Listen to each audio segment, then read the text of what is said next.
are here tonight to hear a webinar exploring peaker power plants, inequities and solutions. And we have a great lineup of speakers. And before we get into it, I just want to give a shout out. Yeah, so I just wanted to take the time to thank all of our co-sponsors for helping to promote and push this event as much as possible, and to really help share this information and why we should all be more mindful energy users. So thank you to everyone, and thank you to the City of New Rochelle as well for their help with postering throughout the city as well. It was a really great help. And now we're going to hear some welcome remarks from Councilwoman Yadira Ramos-Herbert, who is Councilwoman for District 3 of the City of New Rochelle. So Yadira, feel free to take it away. Thank you so much, Lauren. This webinar will examine the environmental and social impacts associated with peaker power plants. Often several decades old and infrequently used, these fossil fuel powered peakers are being seen as an increasingly expensive and inefficient source of energy. Combined with environmental justice concerns about their presence in marginalized communities, several groups have been taking action to raise awareness about the impacts of and alternatives to peaker plants in light of clean energy's growing popularity. One of the solutions that we can put to use right away is GridRewards, an app that I've used this past summer to know when to reduce my electric consumption. I'm super excited to be a part of this and to learn more with everyone else. Thanks so much, Councilwoman, for being here and offering welcoming remarks. So we have a great lineup. I'm so excited for everyone to meet our fabulous speakers who are so engaged on this topic of preventing peaker plants. I just want to do a quick shout out for Sustainable Westchester. If you don't know us, perhaps you're calling in from New York City or even inside of Westchester. We are a nonprofit organization, and it's our goal to enable sustainability programming to help ensure a better future for our communities. And we are a membership-based organization, so every single municipality in Westchester County, besides one, is a member of our organization, and that also includes membership from Westchester County itself. Sustainable Westchester has a whole suite of programs that we offer. So if you have questions about geothermal energy or community solar, perhaps you are a commercial building owner or you're looking to electrify your fleet of cars with EVs, we have resources for you. And our biggest program, our flagship program actually, is Westchester Power, a community choice aggregation program. And I have this slide up because if you are calling in from Westchester County, it's possible you are receiving green energy through your utility. You may not even be aware of it, but Sustainable Westchester's Westchester Power program is active in 29 municipalities. So if you live in any of these blue municipalities, you can also see their names on the screen. That's the first sign to say, hey, maybe I am receiving green energy through Sustainable Westchester's Westchester Power program. And if you have any questions about that, you can give us a call at the office or send us an email. We can help you figure out if you're part of the program or if you'd like to opt into the program. And I just had a little information about Westchester Power because as we're talking about peaker plants, we really want to share a note about green energy. So just to make it clear, purchasing green energy is obviously amazing, but it does not get you off the hook for peaker plants. So when you turn on an appliance, you're creating demand for electricity.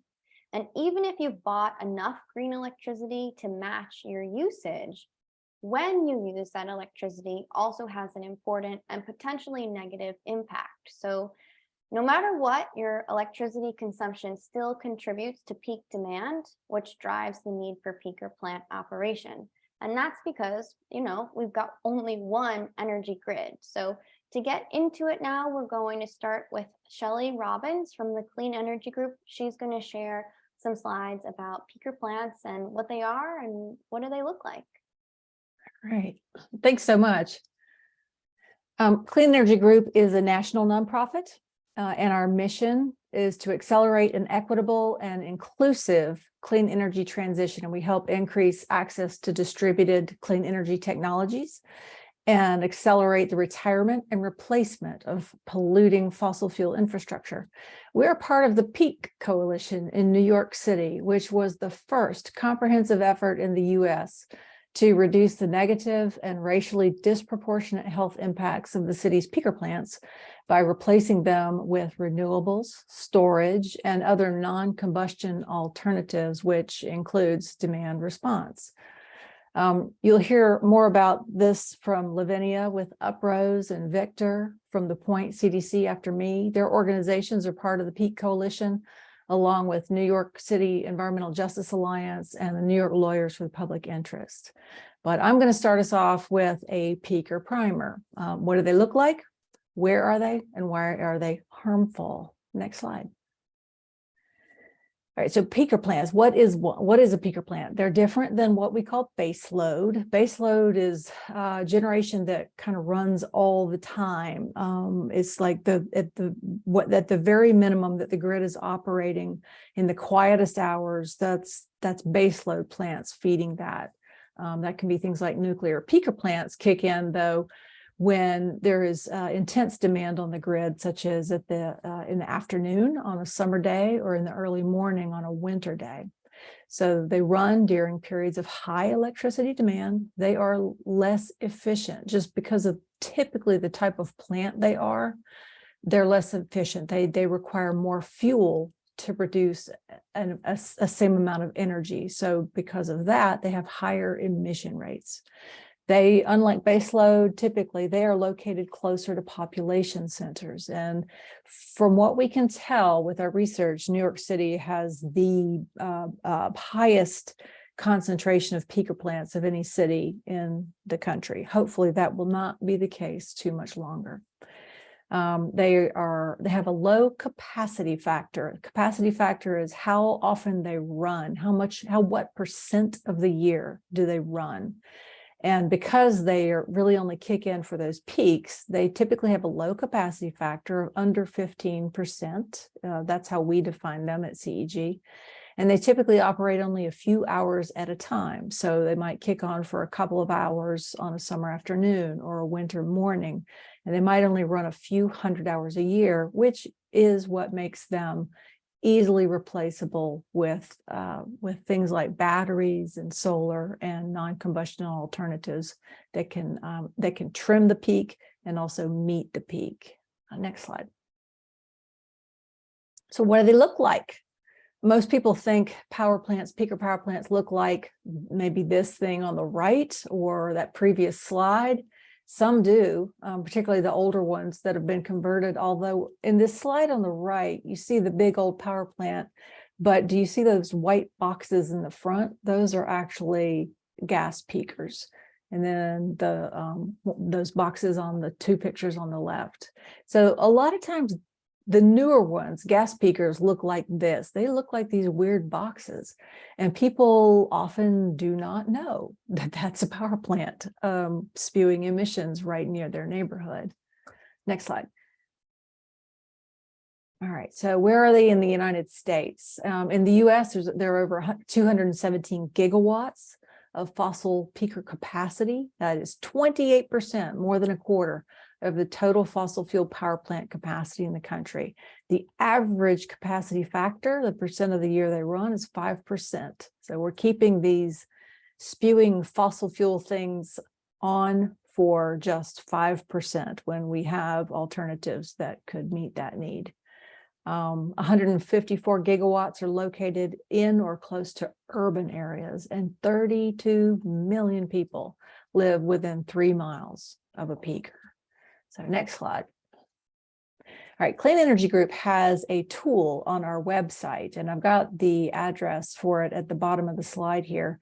But we have a tool where you can manipulate the map and go in and see. You can sort by a couple of different factors. One is low income percentile, the other is persons of color percentile, and then there's an aggregate. You can see where they are. You can see we've got them categorized. Are they gas? Are they oil? Are they something else?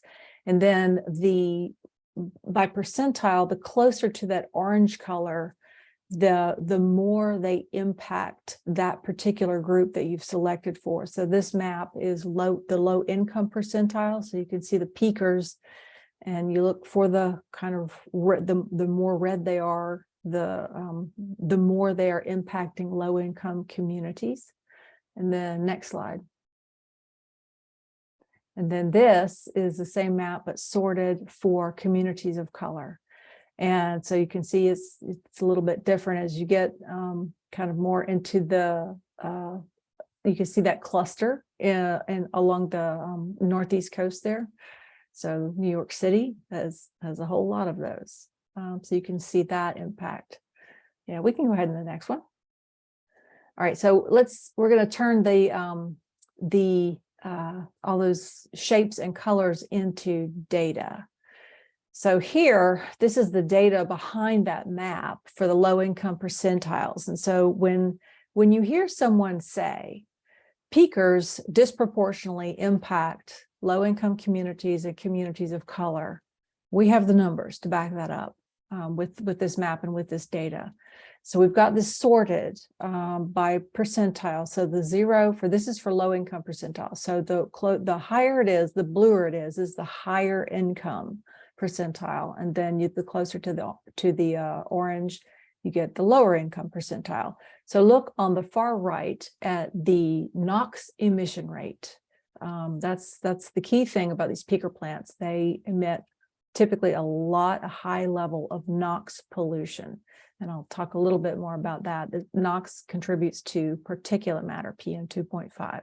So this is a measure of how they are polluting the community that is adjacent to them.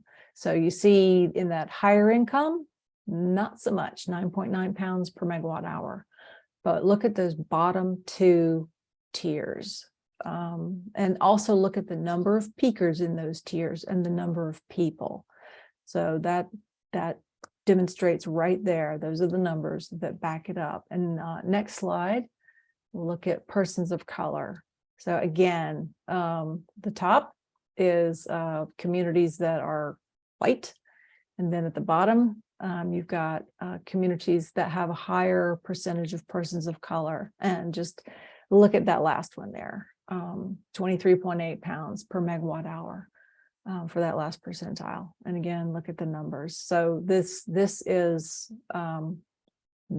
where you can go if somebody challenges you on the numbers. This is where you can go to get them. All right, next slide.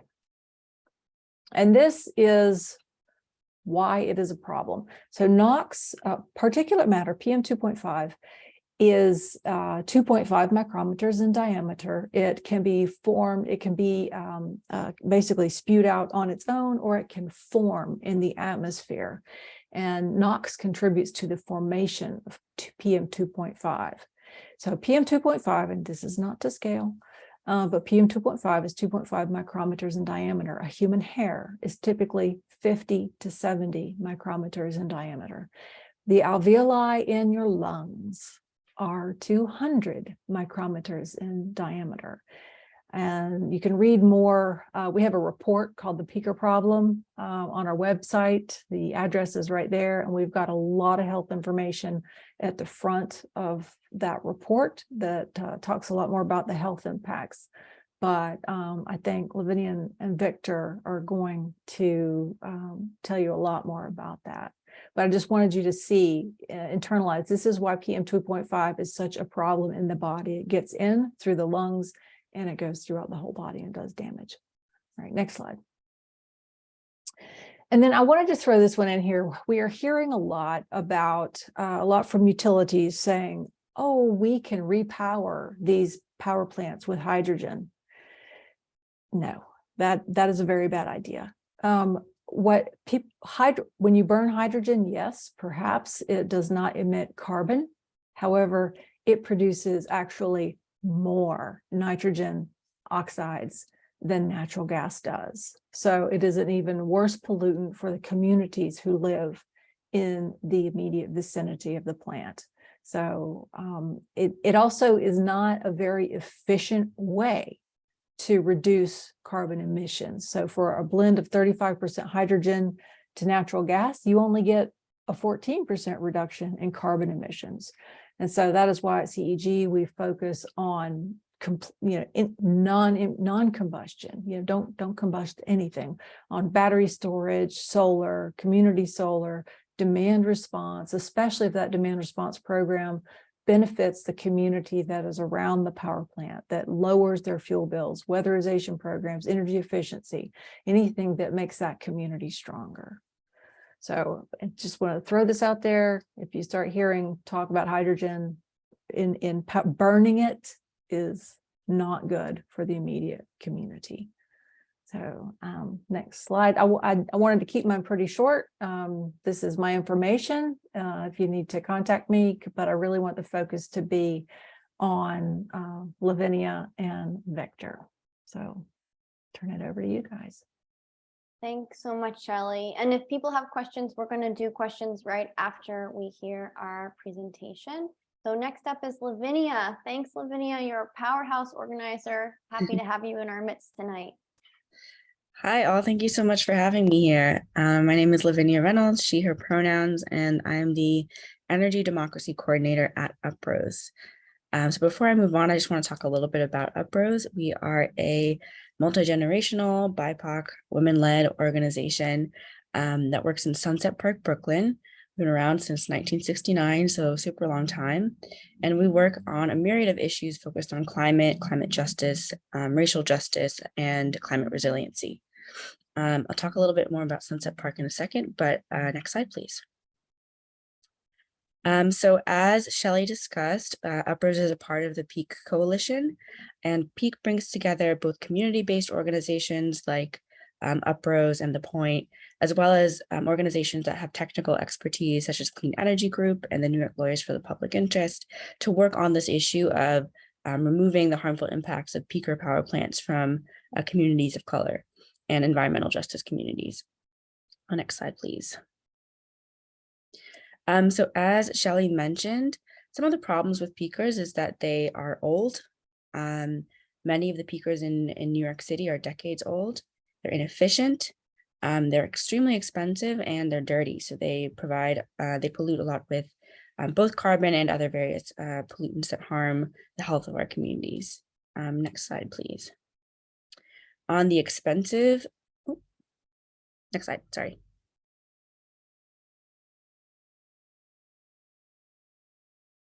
Awesome.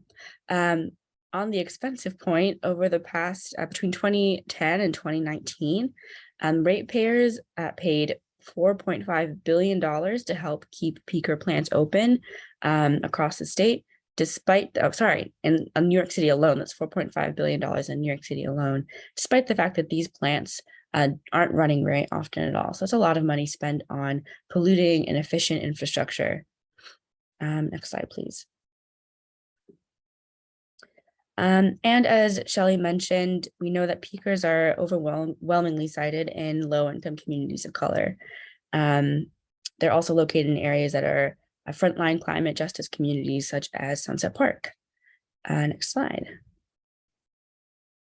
So let's talk a little bit about Sunset Park. Sunset Park is an environmental justice community. Some of the environmental justice threats that we see are the Gowanus Expressway, the Brooklyn-Queens Expressway. And that highway, there are about 200,000 cars and 25,000 diesel trucks that drive on that highway every day. That is a lot of pollution in our community. We also host 2 solid waste transfer facilities and all the truck traffic that comes with that, as well as 3 peaker power plants that run on fossil fuel energy. Next slide, please.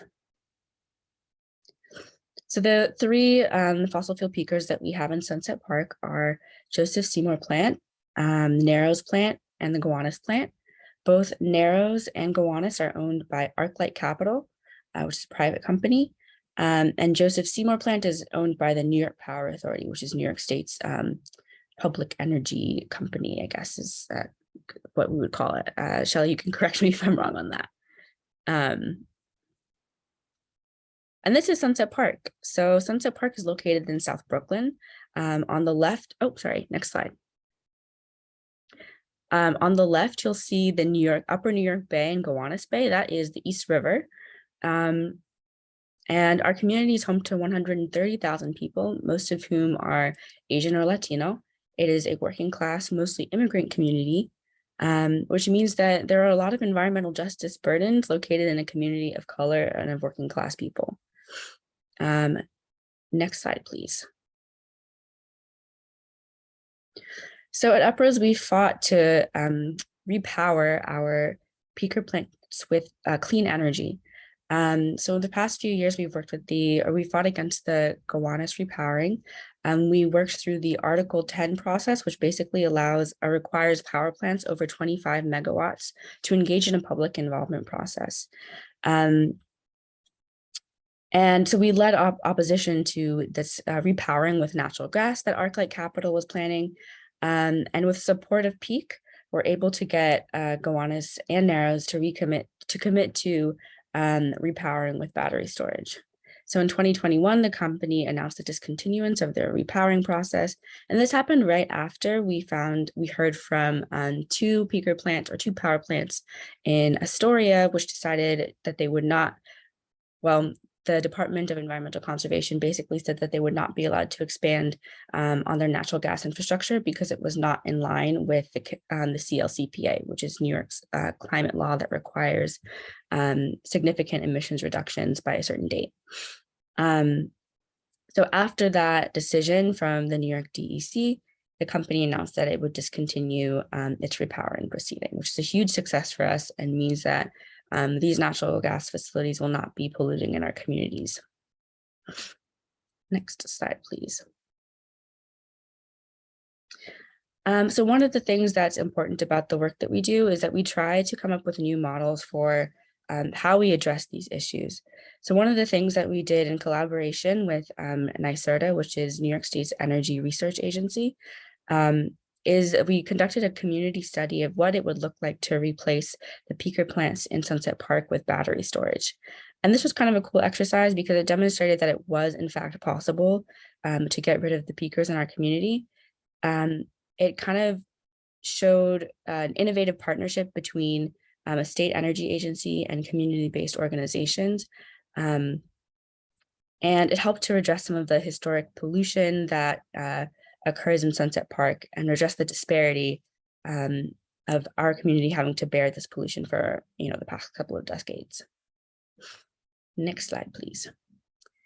And the work we do with Peak is part of a larger vision for Sunset Park that we've been fighting for, focused on operationalizing a just transition to renewable and regenerative economy. So there are a number of pieces to that vision, and one of which is Sunset Park Solar, which is providing local community-owned energy to about 150 to 200 households in Sunset Park, including bill discounts for those who sign up as members. We've also worked hard to preserve the industrial character of our waterfront, and that's helped to attract a lot of green manufacturing, including the offshore wind industry. Offshore wind industry will bring family supporting jobs in the green industry and also obviously bring renewable energy to New York State. And of course, finally, our Green Resilient Industrial District Plan, which is a community-led comprehensive planning for what we want Sunset Park to look like through a just transition. So it operationalizes some of the climate policies we've been fighting for, as well as climate adaptation and resilience strategies.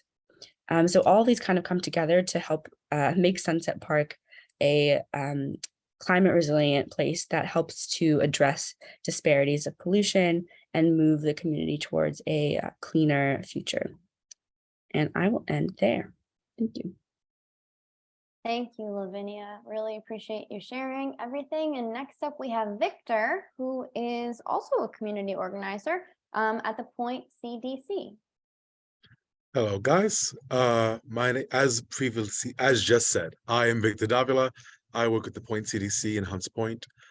We are a arts and cultures nonprofit that focuses on environmental and social justice issues in Hunts Point and the larger Bronx whenever we can. Next slide, please. So I'm from Hunts Point. Hunts Point is one of the most polluted neighborhoods in the United States for a variety of reasons. Next slide, please. We are home to what is known as the Iron Triangle. This is an intersection of the Cross Bronx, the Bruckner, and the Sheridan. And these expressways in all kind of trap in the community of Hunts Point. We are also, sorry, next slide. This infrastructure also directly interacts with what would be our natural habitats. The Bronx River is an estuary. It's a place where salt and fresh water hit such a balance that species that live in either water can actually persist within it. And we have all this really intense and polluting infrastructure around that space. Next slide, please. Things like pica plants are one part of a larger issue when it comes to infrastructure and how we design for a community. It is an issue that needed to be addressed and an issue that we are happy to continue to work on. But I wanted to talk about what these things are doing on the ground, what they are doing to community members, and why that matters. Next slide, please. So in areas that are heavily polluted, there are significant health effects that go beyond just asthma. We know that cognitive development in youth are severely affected when they have to breathe in PM 2.5 pollutants, NOx pollutants, and other more heavy chemicals that are in the air. And these are also areas that have a higher chance of having lead exposure as a result of being industrial as well. So that is one issue that we have. Next. So another issue that we have is that in general that there are also cardiovascular risks when it comes to these issues. The Bronx has some of the higher risk of cardiovascular disease in any borough of New York. Next slide, please.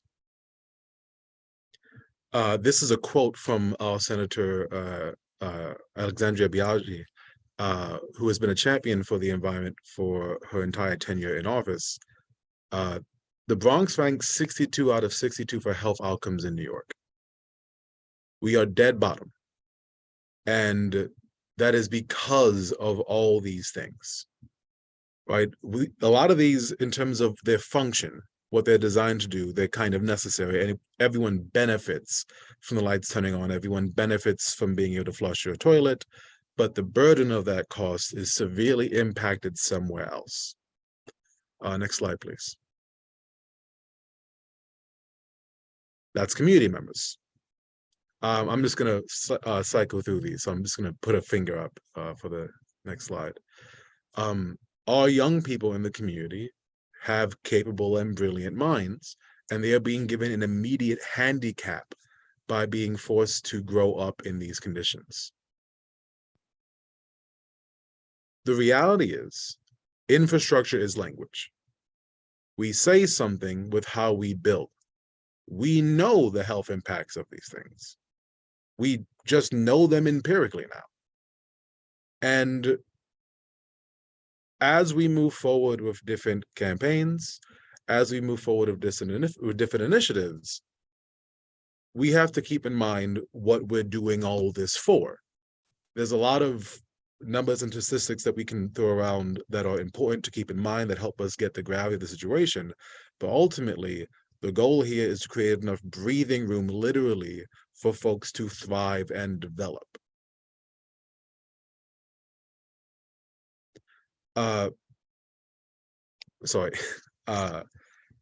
This is a part of a larger narrative about reconciliation, about making up for a lot of disinvestment, right? Removing different pica plants throughout New York City is step one in a long overdue need to apologize to these communities, right? If tomorrow everything was environmentally okay for every neighborhood that needed it, that would just be setting the score at 0. So it's important to keep that in mind, that these pica plant initiatives, these campaigns to do what is clearly sensible, uplift more than just practicality. They uplift communities that have been harmed by somebody else's inability to be responsible on a civic and industrial scale. This is the Bronx's motto written on in Latin. It is at some boroughs have them, some don't. Brooklyn has one. I believe it's stronger together. The Bronx is ne cede malis, which roughly translates to do not give way to evil. And I think that what the work we do lives up to that legacy here. Yeah, I'm excited to talk to folks in the Q&A afterwards, and thank you for having me. Thank you, Victor, and thank you, Lovinia, both of you, for the work that you're doing in your communities. It's so important, and it's honestly moving to hear about. So thank you for sharing that. And the last speaker that we have tonight is Sylvie Binder from Logical Buildings, who provides the GridRewards program. So I know a lot of the folks on the call here are living in Westchester, and you've just heard 2 presentations about communities in New York City that are suffering from pollution. And I just want to make the connection that our usage of electricity in Westchester does make these peaker plants in these boroughs of New York City turn on. So GridRewards offers a solution for Westchester and NYC residents to reduce peakers, and Sylvie is going to share all about that. So go ahead, Sylvie. Yeah, thank you so much, Lauren. I just want to acknowledge both of the presentations before me, or all 3 of them. In no way, shape, or form does GridRewards seek to rectify the injustices of the past. We are just charting a way forward and allowing people to participate in something that does a net good, a net service for the environment and for your community around you. Again, thank you so much, everybody, for being here tonight. I am an account executive at Logical Buildings, and I focus on smart buildings. I'm here to talk to you all about the GridRewards virtual power plant. Next slide, please. So what is a virtual power plant? It's the aggregation of thousands of decentralized people and devices which use less energy and or shift their energy consumption to something called off-peak times in unison, as opposed to raising supply, which a traditional power plant does via fossil fuels or renewable resources, or maybe it's a battery. Virtual power plants lower demand remotely via push notifications and smart devices in a carbon negative way, providing grid resources to utilities across the country. And for Westchester folks tuning in, helping out the Con Edison and NYSO grids. You can, next slide. Really briefly, this is what we at Logical Buildings like to call our virtual power plant. These are the faces on the left-hand side of the screen behind all of the cool tech that I'm going to talk to you about today. Our team of energy experts, they're just unparalleled in the energy industry as far as knowledge, policy, and empathy goes. GridRewards is just one of the amazing products that our company provides. And to keep it brief, I'll just say we're a leader in building decarbonization around the country. And if you're interested in learning more about the other services that we provide, check out logicalbuildings.com. Next. So back to GridRewards, or virtual power plants generally. So the concept is very cool, I think. Not only is it the lowest cost way to manage energy demand, but it does so in a carbon negative way, as I said, preventing carbon emissions from entering the grid mix in the first place instead of adding to it. So a carbon negative virtual power plant like GridRewards costs between $5 and $250 per kilowatt to build out. The lowest number here of $5 being our Refer a Friend program that incentivizes folks to sign up for the app on their phone. And the higher number, the $250 amount, being the cost of a smart thermostat that can set intelligent temperature set points and reduce energy demand overall. If you compare that to a carbon intense power plant, a traditional power plant, it burns carbon and costs about $1,000 per kilowatt to build out. So much more expensive. And even when you think about, large batteries, they cost about $2,000 per kilowatt to build out at this time and are carbon neutral, not necessarily carbon negative, reducing energy demand like a virtual power plant does. So all of these power plant types create in the virtual power plant case, energy that is valued at the exact same price. So they produce the same level of revenue to the entity that generates the energy. Next slide, please.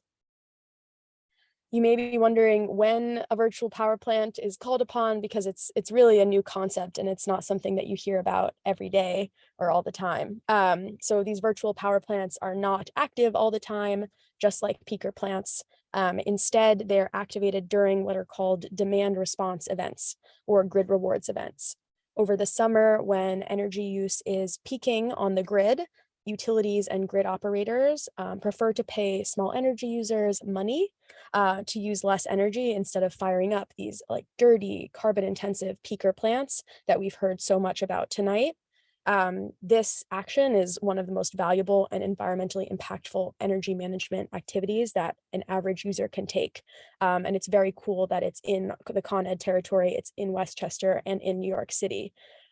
So even when all of the peaker power plants in New York are eventually shut down, there will still be need for demand response programs and virtual power plants to manage the demand that exceeds the capacity on the grid. So this is a program that's here to stay. On the bottom of this slide, you can kind of see how this works. Demand response occurs during the time of peak energy use and reduces the curve, almost flattening it or maybe making it a little bit of a dip itself. All of the participation in these types of events happen from anybody who pays a Con Ed bill, the smallest of energy users to big buildings, and the participation in these 5 to 10 grid rewards events over the summer are completely voluntary. And we like to estimate that people can earn about 15% of their Con Ed electric bill via these grid rewards payments. Next slide, please.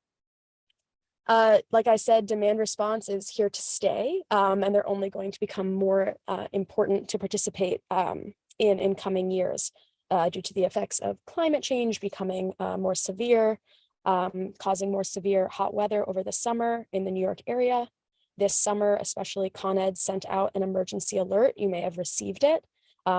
It hit millions of customers, asking them to limit their power usage kind of out of the goodness of their heart during peak times. And this grid stress is really on the rise. And I believe, and we believe here at Grid Rewards, that you should be getting paid for the grid services that you are providing to your neighbors and to the utility, just as these peaker power plants are being paid to create energy at like last minute times. So next slide, please. This is what our Grid Rewards virtual power plant looks like on your phone. I really encourage, seriously, all of you tonight to sign up for Grid Rewards, tell your friends, tell your family if they live in New York. All you have to do is download the app on the App Store or Google Play with your Con Ed username and password if you pay your bills online. The process takes about 5 minutes, and if you run into issues, we have a great team of customer success representatives ready to help you guys. When a Grid Rewards event happens, we will send you a couple of push notifications to your phone via the app in the hours preceding the event. So you'll really be armed and prepared in the best way to deal with the event and manage your demand. Again, if you're not able to reduce, you're not home that day, totally okay. Everything is voluntary as a part of this program. A couple more things. Oh, sorry. Yeah, stay on that slide. Thank you. Some other cool features a part of the app include personalized energy efficiency lists, checklists, and insights based on your energy use. We can also, my favorite one, the app will literally tell you when it is a good time or a bad time to use electricity based on the carbon intensity of the grid. So say you check with the Grid Rewards app to run your dishwasher, and you say, it's not a good time to use electricity right now, and you run it at 8 p.m. as opposed to 6 p.m. And so you can really tailor your large energy consumption to hours where you have the least environmental impact that day. I think that's pretty cool. You can go to the next slide now. So this is a case study we like to show folks to highlight just the power of Grid Rewards for small energy users. One of our users, Marjorie, was able to make actually over $200 during Grid Rewards events over the summer of 2021 by tracking and reducing her hourly energy usage during the times that she was called upon by Grid Rewards. And overall, she drastically reduced her energy consumption throughout the summer due to the hourly data tracking that we can do. and the checklists that we have on the app for everyday energy efficiency. So on the left here, you can see this heat map. You can see that prior to the GridRewards event, Marjorie was using a lot of electricity. Perhaps she was pre-cooling her home. Perhaps she was deciding to run her dishwasher earlier in the day or do her laundry earlier in the day, knowing that a grid peak was coming, and then shifted her energy usage, lowered it drastically during the event time to the green, you can see in the box. And she earned money for this, doing also a service to the grid. And then on the right-hand side, you can see that compared to 2020, her overall energy usage over the summer like drastically went down, just because she was more conscious of the times that she was using electricity, what she was using, etc. Next slide, please. This is the first GridRewards event that we had in June 2021. So it's really only been around for a few years, and our GridRewards aggregation is only growing. You can see how our aggregation really took a chunk out of the demand during these times, these peak times. So on the left-hand side of the screen, these two arrows show two different time slots that we called upon our aggregation to reduce their energy use. So the orange bar shows the 2 to 6 p.m. time slot, and then the blue line shows the 4 to 8 p.m. time slot. And then the red shows how overall the energy demand flattened, and instead of just going kind of drastically upwards during these events. So you can really see how we shaved a chunk out of that demand. So very, very cool. And it happened 2 days in a row, and consistently we were able to see users responding to our push notifications and really taking action when called upon. So it's very, very cool. And these dips can only grow as we acquire more users as a part of our virtual power plant. Next slide, please. Yeah, so all of these virtual power plant technologies that I spoke about today are enabled by a $2 billion 5-year investment by Con Edison, actually the biggest infrastructure investment in recent history. Con Ed installed 5.5 million new smart meters in every single home in Westchester and New York City. It took quite a while, but it's 99% completed. These meters give us actually 5 trillion new energy data points per year, as opposed to a Con Ed representative literally going to your house and reading a meter in person once a month if you got it. So these new data points unlock so much great energy insight that we are trying to capitalize off of and help the community really turn their data into money for themselves and also provide an environmental service. Okay, next slide. Great. With that, I leave you all. Thank you all so much for your time. Please download GridRewards. I think that Lauren's going to drop my contact information in the chat. Feel free to email me, reach out to me. I would love to add you all to the virtual power plant, so download GridRewards. Thank you.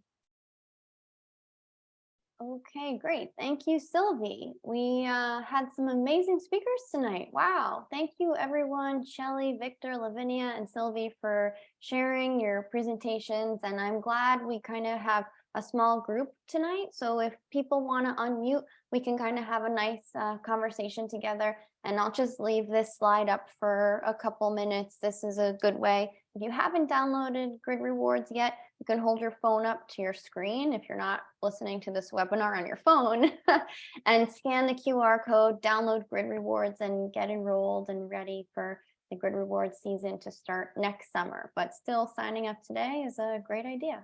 So I'd love to hear some Q&A. I'll check the chat, but if people want to unmute and ask questions, I think we can do that. Lauren, could I just add one more thing about GridRewards? Yeah, so there's only the GridRewards events over the summer, right, when energy is peaking over the summer. But GridRewards is an app for energy management all year round. Con Ed just sent out an email to folks that they're expecting about a 20% increase in energy rates this winter due to geopolitical circumstances, et cetera, supply chain issues. So really taking control of your energy usage over the winter will be critical for you as well. And the app helps you to do that. So you can check it out and use it year round. I definitely use it year round. I always check it before I do the laundry to be like, is it a good time of day to use energy? And I check it. So I see some people with their hand raised, Susie and then Blake. Thank you, guys. That was amazing. And in a condensed period of time, I actually learned quite a bit. I thought I knew everything, but I clearly don't.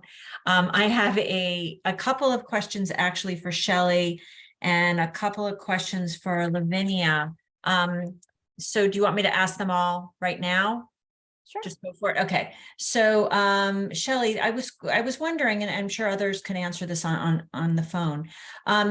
Peaker plants, you had mentioned that peaker plants emit, even at the 5% usage. They're only used 5% of the time, right? And I'm just wondering, how much do they emit when they're not being used? So the 95% of the time that they're dormant, if you will. That was one question. The other question I had is, what is the significance of the 3-mile radius? In fact, I feel like that's probably far out. I'd love to know the smaller ones, but is there a significance to the 3 miles? That is sort of a generalization for how far air pollutants can travel in the community. We have the statistics for nationwide for 1 mile and 3 miles. But 3 miles, of course, captures, people are impacted at 3 miles. So yeah, that's a great, I didn't know that. So thank you. Yes. And as far, they don't, peaker plants, it sort of depends on, they can even, sometimes they're running even when they're not being called on because they run for maintenance. Sometimes, they just have various reasons. Sometimes they run ready to be called on. And, so they fire up and they're ready to go, but then they don't actually get called on, but they're still emitting when they do that. The other interesting thing about peaker plants is number one, they don't have pollutant capture technologies the way baseload does because of the ramping and because of their age. Some are too old to be fit with the technology to capture the pollutants. Yeah. But also when a plant is ramping up, it is not capturing, it has to reach a certain temperature before the control technology kicks in for those that have control technology, and older ones don't. There's also oil peakers are generally far dirtier than gas peakers. Old peakers are generally far dirtier than newer peakers. So they run the gamut. There are even coal peakers out there, which sort of blows my mind, but there are. Thank you. Thank you. Okay. And very quickly, Lovinia, you had in terms of solutions, you had battery storage as a solution. And then you had mentioned two part of your goals, the solar, the wind, and the green resilience. So my questions are, were those conceptual or were those actually actual things that were executable? So in other words, I know that storage is, storage is so key to the, green energy transition, but is it actually something that can be done? And so that's my question. Of course, yeah. So, nothing that we're doing, any plans that we try and do research on are for the purpose of operationalizing them. So at this moment, we have developed a solar community ownership structure that will allow members subscribed to participate and reap benefits that beyond bill discounts, but also we're forming a mutual aid fund. We are hoping to be operational with that solar array in the next year. Offshore wind, Equinor is located in the South Brooklyn Marine Terminal. They'll be operational or starting construction in the next few years. Those are jobs that will last 25 to 30 years because people need to maintain, the wind turbines need to be maintained.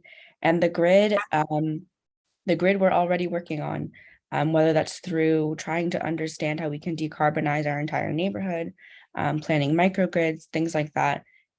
These are all things that we dream it and that we do it. There's no, my boss has a saying that nothing we do is aspirational.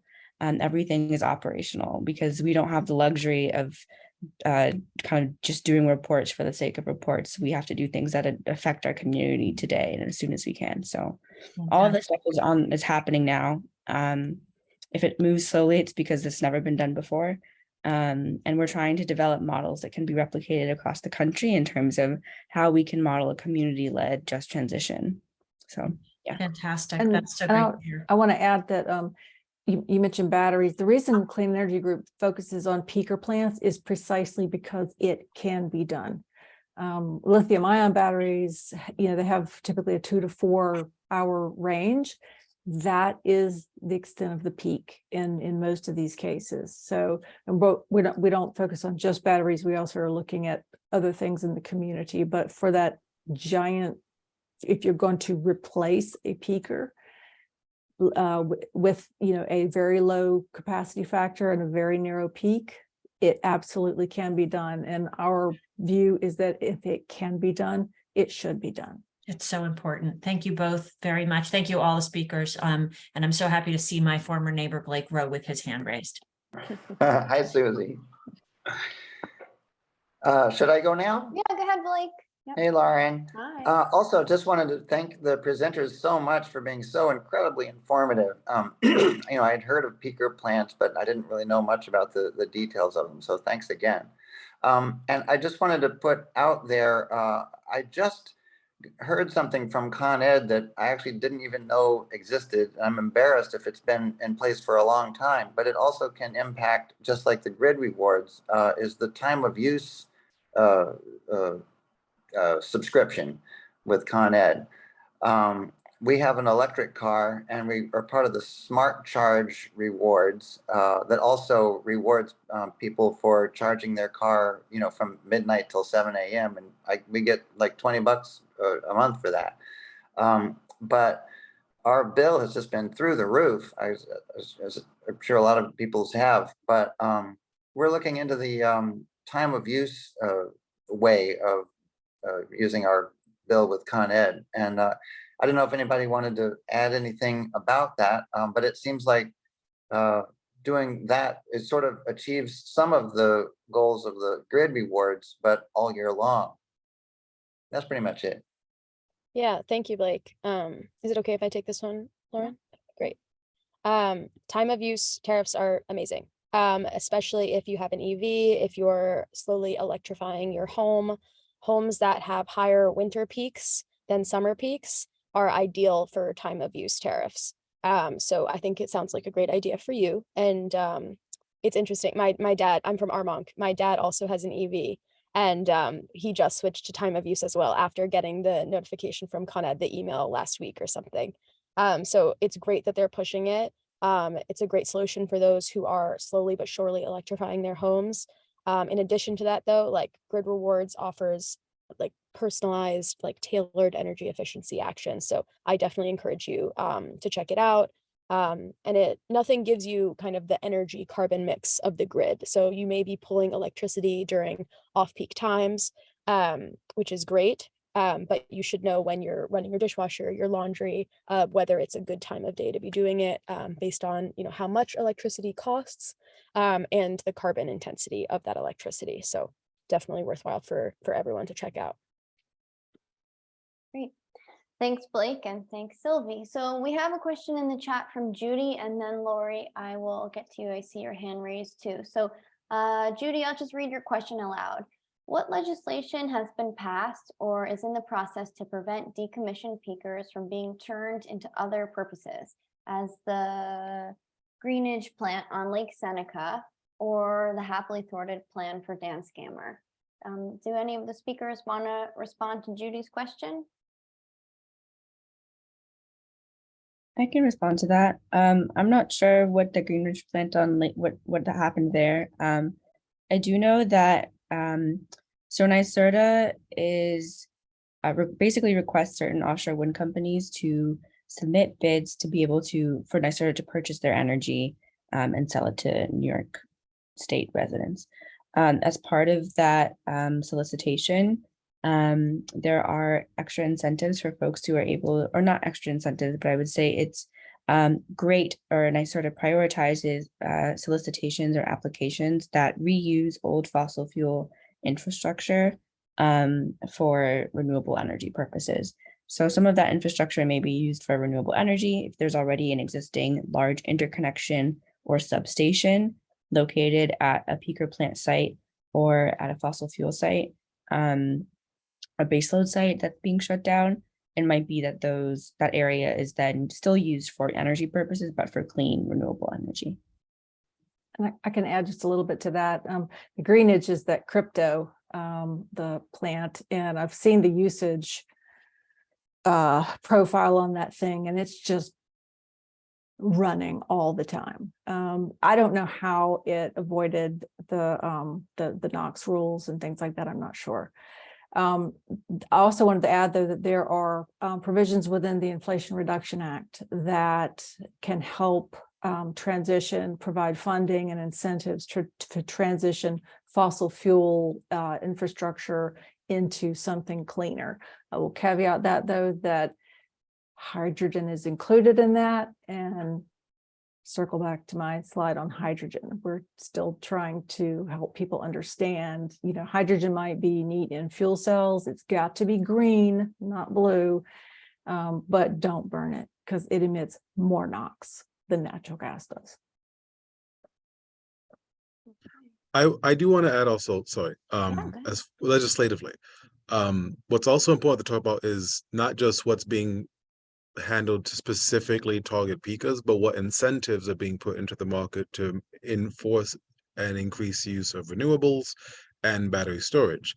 So recently you had Proc 1 pass overwhelmingly, which is a huge and phenomenal sign for New York in general, because it means environmentalism crosses party lines with a 60% vote count.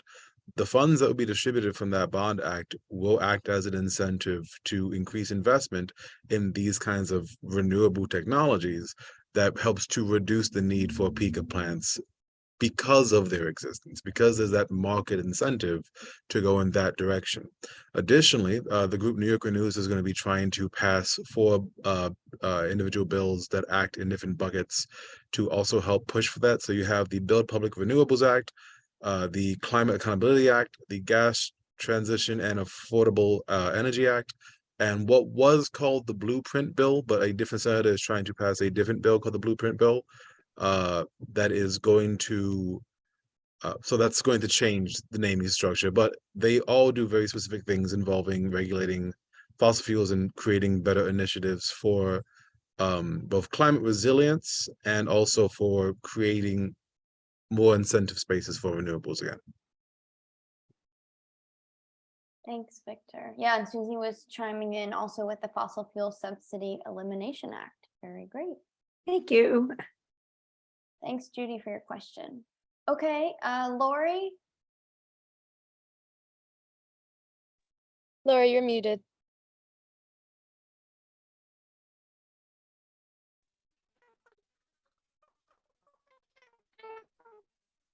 Well, we can't hear you. Can't hear you though. Something must be wrong with your microphone. Do you want to chat it in? Maybe while while Lori is figuring that out, are there any other questions? I think that William had a question in the chat. Oh yeah. Will New York City have similar legislation? I think these are state laws, that state legislation that we were talking about. So it'll apply everywhere, which is great. Yeah, New York City also has for larger polluters a local law called Local Law 97, which establishes carbon emissions penalties, carbon emissions caps for all buildings over 25,000 square feet. That's something that we at Logical Buildings are working with a lot of our clients on. Slowly but surely trying to get into all of these buildings and establish more energy efficiencies and sign them up for demand response, which accounts for a large chunk of their carbon emissions during these peak times. And GridRewards users in these buildings help their buildings reduce their overall carbon emissions. So it goes by like each block and lot.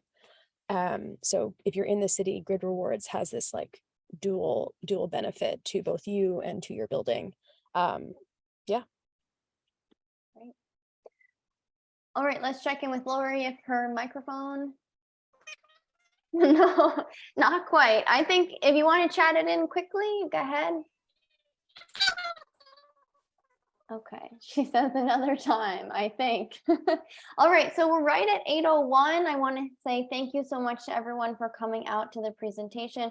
I want to share a really hearty and grateful thank you to Shelley, Victor, Lovinia, and Sylvie for joining the call tonight, and also to everyone here for being part of the presentation. Thanks to Lauren Kay for help on tech, and stay tuned for more presentations similar to this. And if you have a good experience with GridRewards, please do let us know. We're looking to share people's testimonials. Thanks again, everyone. Have a great night.